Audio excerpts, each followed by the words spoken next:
Puputan di Bali. Perang Puputan adalah perlawanan habis-habisan raja dan rakyat Bali melawan Belanda pada awal abad ke-20. 1. Puputan Jagaraga 1849. Lokasi di Kerajaan Buleleng dipimpin oleh I Gusti Ketut Jelantik. Setelah perlawanan sengit, benteng Jagaraga jatuh ke tangan Belanda dan Gusti Ketut Jelantik gugur. 2. Puputan Badung 1906. Belanda menyerang Badung, raja dan rakyat memilih bunuh diri massal atau puputan daripada menyerah. Ribuan tewas dan Bandung jatuh ke tangan Belanda.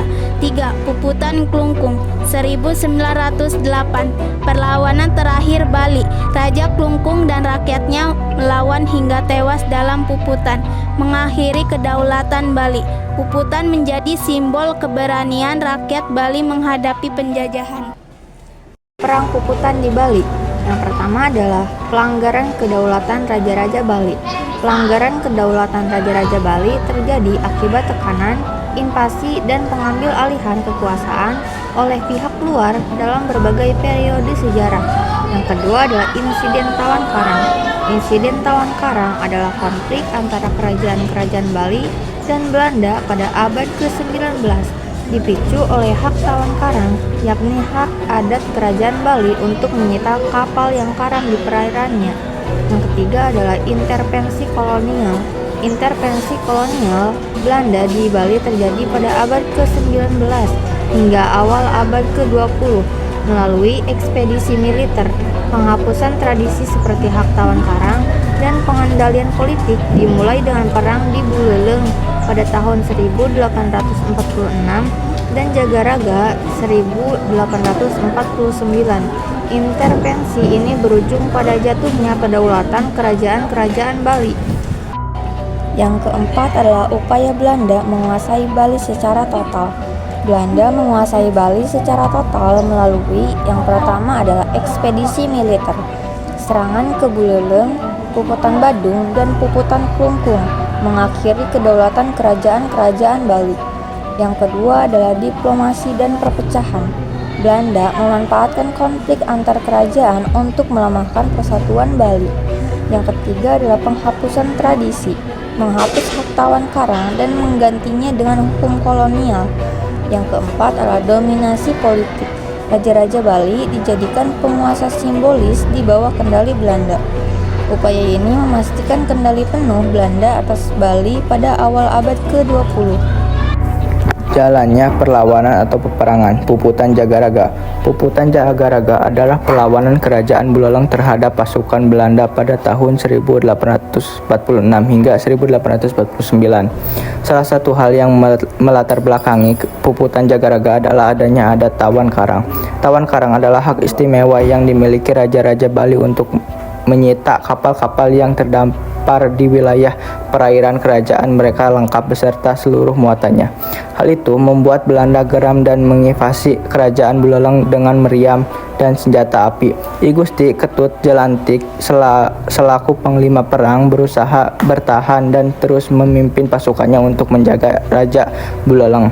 I Gusti ngaruh made.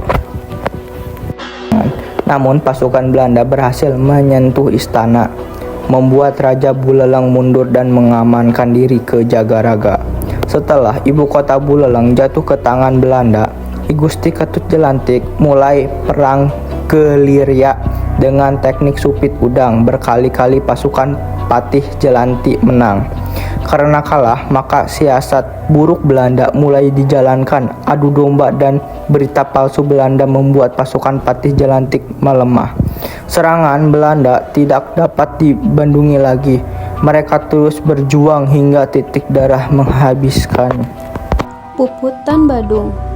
Puputan Badung adalah perlawanan habis-habisan rakyat kerajaan Badung di Bali melawan penjajah Belanda. Peristiwa ini dipicu oleh penolakan Raja Badung untuk membayar ganti rugi atas kapal dagang Belanda yang karam di Sanur karena dianggap bertentangan dengan adat Tawan Karang. Pada 20 September 1906, ribuan rakyat Badung dipimpin oleh raja dan keluarga kerajaan maju ke medan perang mengenakan pakaian putih. Mereka bersenjata tradisional melawan pasukan Belanda yang lebih modern. Pertempuran berakhir tragis dengan gugurnya raja, bangsawan, dan rakyat yang memilih mati dalam kehormatan daripada menyerah. Puputan Badung menjadi simbol keberanian dan pengorbanan rakyat Bali melawan penjajahan. Puputan Kelungkung terjadi pada 28 April 1908 sebagai perlawanan heroik rakyat Kelungkung, Bali terhadap penjajahan Belanda. Dipimpin oleh Dewa Agung Jambe, rakyat Bali memilih puputan perjuangan hingga titik darah penghabisan melawan pasukan Belanda yang jauh lebih unggul dalam persenjataan. Meski berakhir tragis dengan gugurnya raja, keluarga kerajaan, dan ratusan rakyat, peristiwa ini menjadi simbol keberanian dan pengorbanan rakyat Bali dalam mempertahankan harga diri dan kedaulatan. Kini monumen Puputan Kelungkung menjadi pengingat peristiwa tersebut. Akhir dari perlawanan. Akhir perlawanan Perang Puputan di Bali ditandai dengan kekalahan kerajaan-kerajaan Bali Belanda pada 1906. Puputan Badung terjadi ketika Raja Badung dan rakyatnya menyerang pasukan Belanda dengan senjata tradisional. Meskipun kalah jumlah dan persenjataan hingga raja dan ratusan rakyat tewas. Perlawanan terakhir adalah Puputan Kelungkung pada 1908, di mana Raja Dewa Agung Jambe II dan rakyat Kelungkung melakukan perang habis-habisan melawan Belanda. Peristiwa ini berakhir dengan kehancuran kerajaan dan tewasnya raja serta keluarganya. Setelah Puputan, seluruh Bali dikuasai Belanda, menandai berakhirnya kedaulatan kerajaan Bali, meski adat dan budaya tetap terjaga.